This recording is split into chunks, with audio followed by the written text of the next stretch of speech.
Good evening, Lautaro. This is Ryan with TrendLizard.com. Hope you're doing well, my man. Good to hear from you. Thanks for the email. I'm going to take a look at 3 Chilean stocks for you today. Per your request, we're going to take a look at Banco de Chile, BCH. We're going to take a look at Compania Cervecerias, CCU, and then I think it's LATAM Airlines. Not exactly sure about that pronunciation. LTMAQ in that order. So we're going to start with BCH. All 3 of these are new stocks to us. But all very interesting and definitely required a few different angles, which is why I'm sure you wanted me to take a look at them for you. So here's the first one. BCH incepted back in 2002. At least that's as far back as our data goes. Pretty obvious on the front end what happened here. 1, 2, 3, 4, 5 to the upside. Beautiful action. Great stuff. Took 16 years or so to play out this big 5-wave move. And then from there, obviously reverse direction gave us a very large pullback that retraced about 61.8%, the lower end of this yellow support area of this 5-wave up leg, before stabilizing and turning higher from there. Now, to me, it does not look like this pullback is over. For one, you could look at the time frame aspect. You're talking about 2 years versus 16 years. It seems like we would get a larger correction. But I think maybe even the more important aspect of that is the nature of the recovery off that 2020 low. Looks like a counter trend move to me. Let's go ahead and zoom in. I'll show you why. So the first down leg, great part about this, looks very much like an ABC pullback. But that initial recovery off of that 2020 low also looks like an ABC move to the upside here, as you can see. I think it's pretty hard to find any other way to label this as a trendy move. So again, the implication would be this is a wave A, and all of this is a wave B. Now, it does not look like that wave B is over yet to me. You have this pullback in 2021, which was also a 3-wave move. Obviously, a trend going on here in terms of 3-wave moves playing out in each direction. But then you also have this sharp recovery that retraced most of this down leg. So if we look at this off of the 2020 low, looks like a counter trend A, B with a C wave in progress now. At least that appears to be the case. Let's go ahead and zoom in and take a closer look at this price action here. So this looks more at that 2022 recovery. It's been a nice move. Hasn't been easy to label. There is overlap pretty much at every step of the way. Very difficult to label it. We are getting a larger pullback now in April and into May. I guess there's been a little bounce in May, but it seems fairly safe to think that this up leg here could have completed and that some type of larger pullback is going on.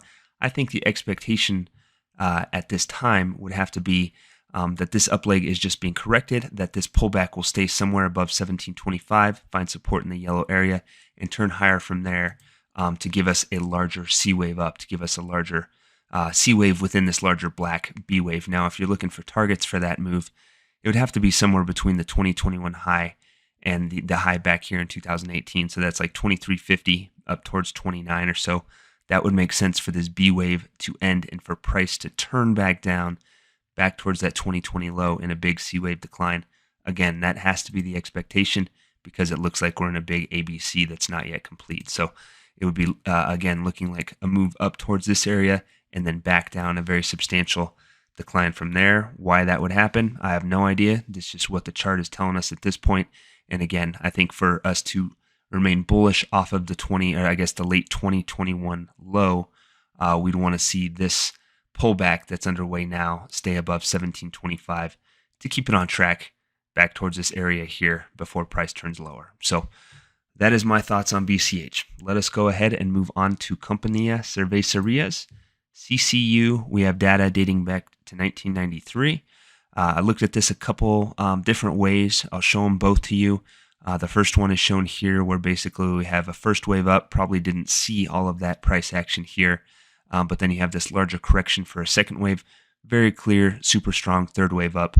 Once it completed in 2013, gave us a very nice 3-wave pullback to the downside. This would be the 4th wave, and then off of that 2020 low, this would be the 5th wave up. And this was my preferred labeling, but it comes with a caveat. Let's look at the other possible way to label this. Maybe something like this, same start, first, second, and then you have a third wave that ended more in a little bit later here in 2019, just with an ending diagonal 5th wave for wave 3, and that wave 4 is not yet complete here. That would be the other possibility that we're looking at. Either one works. I think the first one makes more sense, but it all depends on what happens from here, and I'll show you what I mean. Let's go ahead and zoom in. Here is the labeling based off of that first possibility, basically where we have the big, let me step back here, just the big ABC pullback and then the start of a fifth wave up. That's what we're talking about here. It is a very clear ABC pullback. That part's all fine and dandy. And then you get that recovery off the 2020 low. Looks like trendy potential. The issue is it's had this pullback here that has already retraced about 61.8% of this up leg. That's great as long as it finds support in this area. If it fails to do so and this up leg off of the 2020 low turns into a counter trend move, then we have to start looking at a larger fourth wave pullback as opposed to the resumption of the overall uptrend. So if it can find support in here and turn up, great. This looks like a solid buying opportunity. The expectation would be for this advance to form a larger 5-wave move that carries to new highs, and that would be worth buying. If you can get CCU moving back above 17 in that area, it's going to look bullish. This is going to look like a good setup for higher prices.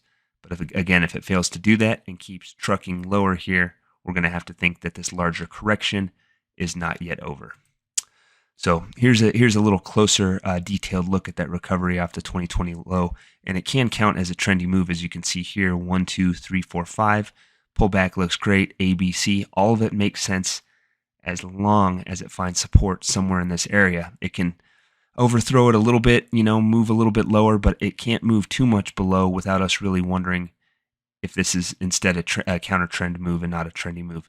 And again, if it can turn higher, get above 1650 in that area, it's going to look like a bullish setup and it's going to look like it's worth trading.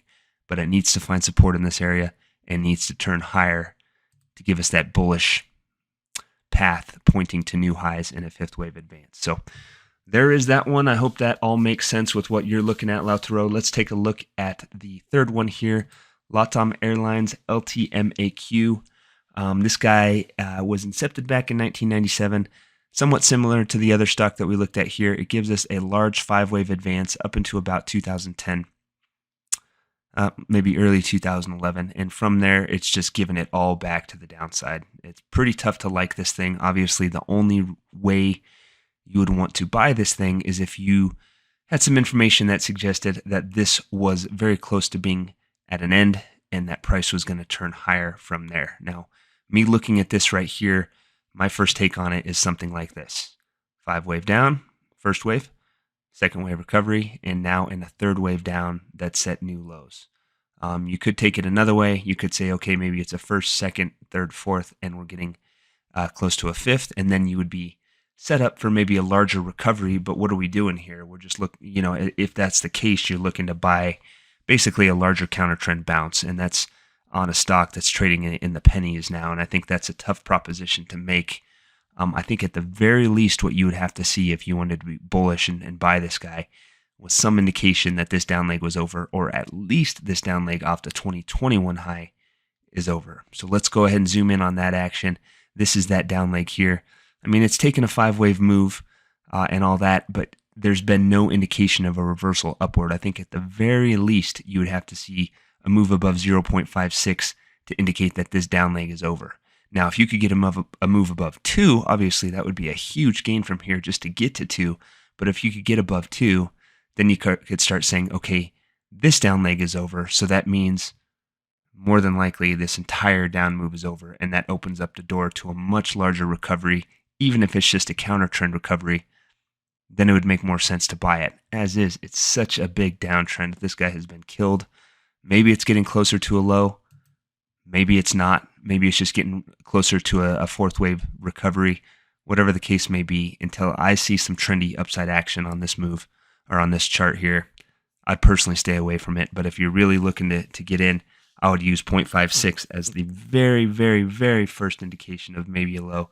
But a much better level would be that 2 area, just to indicate a more important low is in, and then you can start talking about buying this guy. So I hope that is helpful, Lautaro. Have a wonderful rest of your weekend. I guess it's pretty much over now. How about we focus on having a wonderful week? It's been a crazy market. Hopefully things calm down and straighten up. So have a good one. I'll talk to you soon. Take care.